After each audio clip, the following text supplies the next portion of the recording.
Segur que alguna vegada s'ha sentit aquella onada de so potent i festiva que omple els carrers, oi?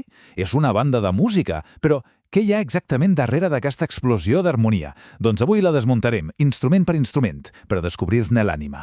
O sigui, què fa que una banda soni tan plena, tan completa? D'on surt tota aquesta riquesa de sons diferents? Bé, aquesta és la pregunta que ens guiarà. I la clau, ja us avanço, és entendre com s'organitzen tots els seus instruments.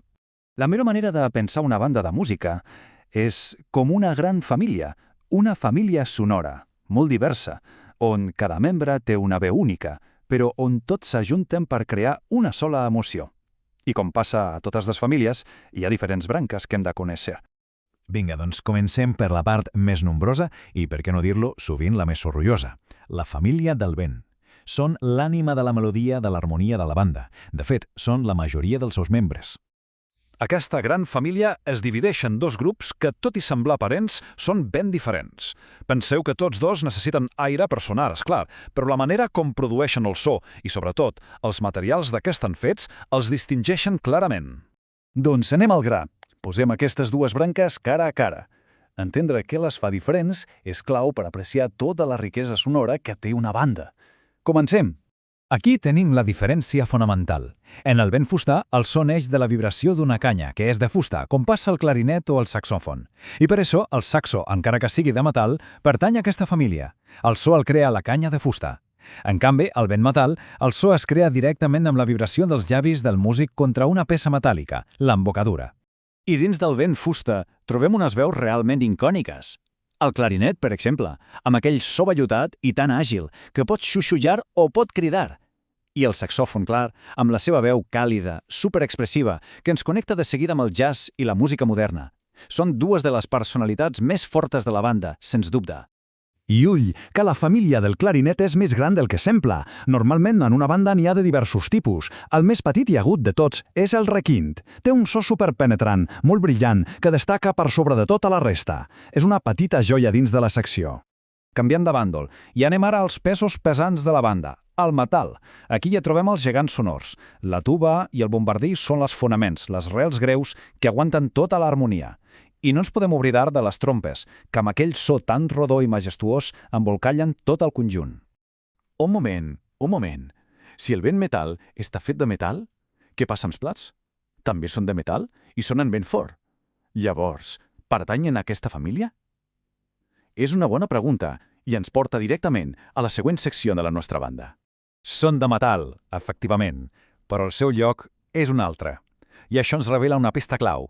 La classificació no va només del material, sinó de com es produeix el so. Així que és hora de conèixer la tercera gran família. Benvinguts i benvingudes al cor de la banda, a la secció que marca el ritme, que dona energia a la música, la percussió. Sense ells, la banda perdria el pols, la seva força. Són, vaja, l'esquelet rítmic de tot plegat. La definició és ben senzilla. Si per fer-lo sonar s'ha de colpejar, és percussió. I punt. I justament per això és tan diversa. Aquí, la divisió entre fusta i metall torna a aparèixer, però d'una manera totalment diferent. Un exemple perfecte de percussió de fusta, el xilòfon. Les seves làmines de fusta, quan les colpeges, produeixen unes notes molt clares i brillants, que es poden sentir per sobre de tota la banda. I just al costat tenim el seu cosí germà, el metal·lòfon. Fa exactament el mateix, però amb làmines de metall. El so és similar en concepte, però amb un timbre més metàl·lic, amb més ressonància. Això il·lustra perfectament la diversitat que hi ha dins la percussió. Però és que la percussió és tot un univers, des del cop profund i greu del bombo, que ens marca el pols, fins al dringar de la pandereta, que hi posa el color. I al centre de tot, molt sovint, hi trobem la bateria, una autèntica orquestra de ritmes en un sol instrumentista, que ha de ser increïblement versàtil. Molt bé. Ara que ja coneixem les diferents famílies per separat, fem un pas enrere per veure la imatge completa. Com és que aquests grups tan diferents s'ajunten per crear una experiència musical única? Així doncs, per resumir, tenim tres grans famílies que conviuen a la banda. El vent fusta, amb la seva agilitat i dolçor, el vent metall, amb la seva potència i solemnitat, i la percussió, que és el motor rítmic que ho impulsa absolutament tot. Aquesta frase ho resumeix a la perfecció. La màgia d'una banda de música està precisament en aquesta combinació de veus. Cada instrument, per petit o gran que sigui, és essencial per al resultat final. És un treball d'equip, una autèntica conversa musical. I tot això ens porta a una reflexió final. Després d'aquest recorregut per la gran família de la banda, amb quina veu es queda cadascú? La dolçor de la fusta, la potència del metall o el puls de la percussió? Cada so, al final, explica una història diferent.